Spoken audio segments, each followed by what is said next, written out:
بسم اللہ الرحمن الرحیم۔ السلام علیکم جی۔ اچھا جی، ایک دفعہ پھر ملک رزمت صاحب کے ڈیرے پہ ہیں جی۔ کچھ بھائیوں کے سوالات تھے، اس سلسلے میں ہم ان سے بات کریں گے جی، شارٹ سی ویڈیو بنائیں گے، ٹھیک ہے؟ آئے ملک رزمت صاحب سے سوالات کر رہے تھے۔ السلام علیکم۔ وعلیکم السلام، کیا حال ہے جناب؟ ٹھیک ٹھاک خیریت ہے جی؟ الحمدللہ جی۔ تمام دوستوں کو بہت بہت سلام جی۔ وعلیکم اللہ تعالیٰ سلامت رکھے، خوش رکھے۔ آمین، جزاک اللہ جی۔ اچھا ملک صاحب، اس طرح کچھ لوگوں نے سوالات کیے ہیں جی، اچھا جی۔ جیسے سب سے زیادہ تو منہ کھر کی بیماری جو ہے نا جی، اچھا، اس کے بارے میں پوچھا ہے، تھوڑی سی معلومات دے دیں اس بارے میں، کیا بیماری ہے اور اس کا علاج کوئی ہلکا پھلکا ہے تو بتا دیں۔ اچھا، یہ مکھر بڑی اہم بیماری ہے جی، اور یہ تقریباً جہاں پہ زیادہ جانور ہوتے ہیں نا، خاص کر جو ریوڑ ہیں جی، بھیڑوں کے، بکریوں کے بڑے ریوڑ، ٹھیک ہو گیا جی، ان میں تو کبھی ختم ہی نہیں ہوتی۔ صحیح ہے۔ اور یہ ایسی موذی مرض میں ایسے کہوں گا کہ جس راستے سے یہ جانور گزرے، مکھر کی بیماری والا، اچھا، اصل لفظ ہے منہ کھر جی، ٹھیک ہے جی۔ یہ منہ پہ آتی ہے اور کھر پہ یعنی کہ پاؤں پہ ہوتی ہے، ٹھیک ہو گیا، ٹھیک ہے جی، اسے منہ کھر کہتے ہیں۔ تو یہ اتنی جلدی پھیلتی ہے کہ جس راستے سے یہ جانور گزرے، وہاں سے کوئی انسان یا واہن گزر کے جس باڑے میں بھی جائے گا نا، اچھا، یہ بیماری وہاں پہنچ جائے گی، ٹھیک ہو گیا، ٹھیک ہے جی۔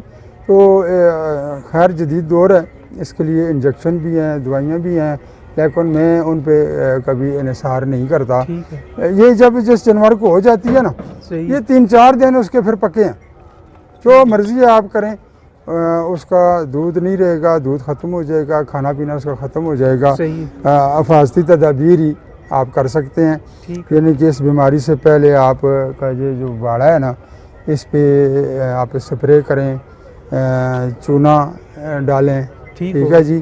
اور ہم پرانے وقتوں کی اگر بات کریں نا، تو یہ گیدڑ ہے نا، گیدڑ، جی جی، اس کو مار کے تو لوگ اس کے تھان پہ جہاں جانور باندھتے ہیں نا، جی، وہاں پہ گھسیٹتے تھے اس کو، اچھا، ٹھیک ہے جی۔ اس سے بھی اس کا جراثیم کا خاتمہ ہوتا ہے۔ ہوتا، پھر یہ جو مچھلیاں بیچتے ہیں نا بازار میں، جی جی جی، مچھلی کا جو پانی ہوتا ہے، گندا پانی، گندا پانی، ٹھیک مچھلی ہے، کا، اس کا چھڑکاؤ بھی آپ کر سکتے ہیں، اچھا، ٹھیک ہے جی۔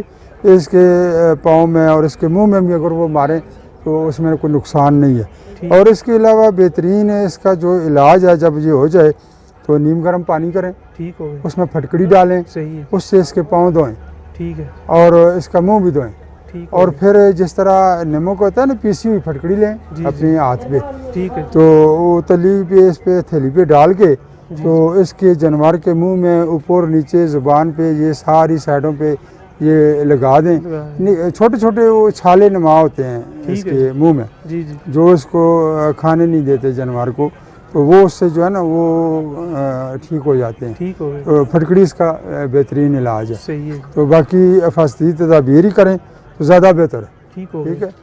تو جب یہ کسی باڑے میں آ جاتی ہے تو پھر فوری طور پہ اس کی صفائی ستھرائی، چونا ڈالنا، مچھلی کا پانی صفائی ڈالنا، جتنی رکھیں گے بہتر ہوگا، صفائی جتنی رکھیں گے، ٹھیک ہو گیا، ٹھیک ہے جی۔ اچھا، یہ اس کا بہترین ہے۔ دوسرا سوال یہ ہے جی کہ ایک بھائی نے پوچھا ہے، ان کے پاس گائے ہے، گائے کا وہ دودھ کہتے ہیں صبح بھی ہم نکالتے ہیں، شام کو بھی 2 ٹائم نکالتے ہیں، اس کے باوجود سارا دن رستا رہتا ہے دودھ، اچھا تھنوں سے نا، رکتا نہیں ہے، اس کا کیا علاج کریں وہ؟ اچھا، دیکھیں کسی بھی دودھ والے جانور میں نا جو اہم چیز ہے وہ تھن ہی ہوتے ہیں، جی جی، ٹھیک ہے جی۔ بالکل جی، خدا نہ خواستہ یہ ایک دفعہ خراب ہو جائے نا، تو دنیا کا کوئی ڈاکٹر حکیم اس کا علاج نہیں کر سکتا۔ صحیح، اس کی وجہ اگر یہ زخمی ہو گیا تو 12 گھنٹے بعد آپ نے چوائی کرنی ہے، وہ زخم نہیں ٹھیک ہوتا، اور مطلب بڑی تھن کے حوالے سے بڑی پریشانیاں ہوتی ہیں۔ ٹھیک، تو یہ جو ان کے پاس گائے ہے، اگر انہوں نے باہر سے لی ہے تو شاید کسی وقت اس کا یہ ہوا ہوگا کہ وہ تھن بند ہوا ہے، اچھا، اور کسی نے راڈ کی وجہ سے نا اس کو کھولا ہے، کھولا ہے اس کو، تو وہ پھر زیادہ کھل گیا ہے، کوئی بندہ اناڑی ہوا ہے۔ اس کے علاوہ بعض کی چوائی بھی بڑی نرم ہوتی ہے اور اس سے بھی دودھ رستا ہے، ٹھیک ہے، اور اس کا کوئی علاج نہیں ہے۔ مت کسی ڈاکٹر کو کسی کے کہنے پہ اس پہ خرچہ کریں۔ تو بہترین چیز یہ ہے کہ جب وہ چوائی کر لیں ٹھیک ہے، تو چاولوں کا دانہ اس تھن میں رکھ دیں، ٹھیک ہو ٹھیک گیا ہے جی۔ چاولوں کا دانہ، چاولوں کا دانہ یہ غیر مؤثر ہے، اس کا کوئی نقصان نہیں ہے، اور دوسرے ٹائم جب چوائی کریں گے اس کو نکال دیں گے، ٹھیک، چوائی کر کے پھر اس میں چاولوں کا دانہ رکھ دیں۔ ٹھیک ہو گیا, اس کے علاوہ اس کا کوئی حل نہیں. کوئی حل نہیں ہے. ہاں, ٹھیک ہو کوئی گیا. اگر ان سے خرچہ کروائے فضول تو پھر کرواتا رہے, لیکن وہ ٹھیک نہیں ہوگا, اسی طرح رہے گا. اچھا جی, اس کے علاوہ ایک اور سوال ہے جی, یہ فروا کرنے کے لیے موٹا کرنے کے لیے جانوروں کو, اس کے لیے جی کیا چیز بڑا کس قسم کا دیا جائے؟ یہ بات آپ نے بڑی اہم کیا. دیکھیں اس وقت مارکیٹ میں بڑے اچھے اچھے بنڈے ہیں. اچھا ٹھیک ہے جی, میں تو دوستوں کو ہمیشہ یہی مشورہ دوں گا کسی بھی اچھی کمپنی کا وہ بنڈا لے لیں. ٹھیک ہو گیا. کیونکہ وہ اتنی جو چیزیں ہیں میں آپ کو بتا بھی دوں تو آپ کو ملیں گی نہیں.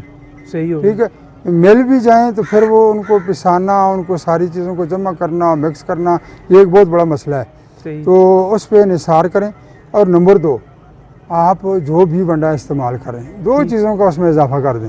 ٹھیک ہو گیا. ایک تو 10 گرام میٹھا سوڈا ہر جانور کو روزانہ ملنا چاہیے. 10 گرام ٹھیک ہے. یہ اپنی خوراک میں شامل کر لیں. صحیح. جو بھی خوراک آپ دے رہے ہیں جانور کھا رہا ہے تو اس میں 10 گرام میٹھا سوڈا اضافہ کر دیں. صحیح. 50 گرام نمک اضافہ کر دیں. ٹھیک ہو گیا. ٹھیک ہے جی. صحیح. آپ کو کسی ڈاکٹر کی ضرورت نہیں پڑے گی, مزید کسی چیز کی ضرورت نہیں پڑے گی. دیکھیں جب میدا پوری طرح سے ہضم کرے گا تو وہ پوری طرح سے وہ خوراک جو ہے وہ فائدہ مند ثابت ہوگی. صحیح ہو گیا. جب میدا ہی نہیں کام کرے گا تو پھر کسی بھی خوراک کا کوئی فائدہ نہیں ہے, چاہے انسان ہو یا حیوان ہو. بالکل صحیح. تو اس لیے میدے کے لیے یہ بڑا ضروری ہے کہ اس میں آپ 10 گرام میٹھا سوڈا اور 50 گرام جو ہے نا نمک, اس کا استعمال شروع کر دیں. چاہے وہ جانور دودھ والا ہے, چاہے وہ آپ نے قربانی کے لیے یا کاٹو مال رکھا ہوا ہے, تو یہ آپ کو ہفتے 10 دن میں رزلٹ پتہ چل جائے گا انشاءاللہ. ٹھیک ہے. اچھا جی, کچھ بھائیوں نے سوال کیا ہے کہ ہم جب باہر سے کسی اور شہر سے مال لاتے ہیں نا, گاڑی میں سفر کرتا ہے, کئی طرح کے معاملات ہوتے ہیں, مال تھک جاتا ہے, گرمی بھی ہے یا ویسے بھی سردی میں بھی تھک تو جاتا ہی ہے, دوسرے قلعے پہ بھی آتا ہے, کھانا پینا چھوڑ دیتا ہے وہ. ہاں, تو کئی لوگوں کو پھر نقصان ہوا ہے اس سے, وزن بھی اس نے کم کر دی ہے, دودھ کی پیداوار بھی کم کر دی ہے, بڑے مسائل ہوتے ہیں. اس کا کیا کیا جائے جی؟ اب میں اگر اپنی بات کروں نا تو میں جمعے کی رات کو جاتا ہوں منڈی پہ. ٹھیک ہے جی, ہفتہ منڈی کرتا ہوں یا ملو یا شیخو پور یا کوئی بھی. اور پھر جب میں اتوار کو واپس آتا ہوں تو اکثر میں سوموار کی رات کو پھر چلا جاتا ہوں کسی منڈی پہ. صحیح ہو گیا. تو منگل منڈی کی تو بدھ کو واپس آیا. تو آپ یقین کریں کہ باقی جو 3 دن مجھے ملتے ہیں 4 دن گھر میں, تو میں چرپائی سے نہیں اٹھ سکتا. جی جی. مطلب اتنی تھکاوٹ, حالانکہ ہم کھاتے پیتے بھی ہیں, چائے پیتے ہیں, پانی پیتے ہیں, آرام بھی کرتے ہیں, سارے سلسلے ہوتے ہیں. تو جانور جو ہے نا وہ سارا دن منڈی میں کھڑا رہتا ہے. جی جی. بھوکا پیاسا کھڑا رہتا ہے. پیچھے سے بھی وہ 200 300 کلومیٹر سفر کر کے آتے ہیں. 500-600 کلومیٹر ہمارا سفر ہو جاتا ہے. تو پھر جانور نے تو تھکنا ہی ہے. ٹھیک ہے, اس سے وہ اس کو بخار بھی ہو سکتا ہے, اس کے جوڑوں ہڈیوں میں درد بھی ہو سکتا ہے. تو ہم سب سے پہلا کام جو کرتے ہیں جس وقت ادھر جانور پہنچتا ہے, ایک انجیکشن یاد رکھیں 5 گرام. اچھا, اس کا نام ہی 5 گرام ہے. ٹھیک ہے, نام ہی 5 گرام ہے. نام ہی 5 گرام ہے. وہ آپ اپنے ڈیرے پہ بہت زیادہ تعداد میں رکھیں اگر آپ جانوروں کا کام کرتے ہیں. تو جب بھی کوئی نیا جانور لے کے آتے ہیں, دور سے لے کے آتے ہیں, اس نے سفر کیا ہوا ہوتا ہے, تو اس کو فوری طور پہ وہ 5 گرام انجیکشن لگا دیں. وہ پوری کی پوری جو بوتل ہے نا وہ پاؤڈر ہوتا ہے, اس میں آپ نے 10 cc پانی ملانا ہے. ٹھیک ہو گیا جی. وہ پھر سارا نکال کے ایک جانور کو لگا دیں. اس سے اس کے جوڑوں کے درد, اس کی تھکاوٹ, اس کا وہ جو ہے نا وہ ڈھیلا پن ختم ہو جائے گا. اور پھر اگلی صبح جانور کو ضرور نہلانا ہے, چاہے کوئی بھی موسم ہو. ٹھیک ہے جی. جب تک آپ اس کو نہلائیں گے نہیں تو اس کی مکمل طور پہ تھکاوٹ نہیں جائے گی اور وہ کھانا صحیح طرح سے نہیں کرے گا. رات کو انجیکشن دینا ہے اور صبح کو نہلانا ہے اس کو. پھر انشاءاللہ تعالیٰ آپ دیکھیں گے روٹین پہ آ جائے. ہاں, روٹین پہ آ جائے. یہ بڑا ضروری ہے. چلیں جی, امید ہے آپ کو بہت سارے سوالوں کے جوابات مل چکے ہوں گے. تو اس کے ساتھ ہی ملک رزمت صاحب کے ڈیرے سے ہم اجازت چاہتے ہیں. تو مجھے اور ملک صاحب کو دعاؤں میں یاد رکھیے گا. آپ کے تعاون کا اور کامنٹس کرنے کا, لائک کرنے کا, شیئر کرنے کا بہت شکریہ جی. السلام علیکم, اللہ حافظ جی.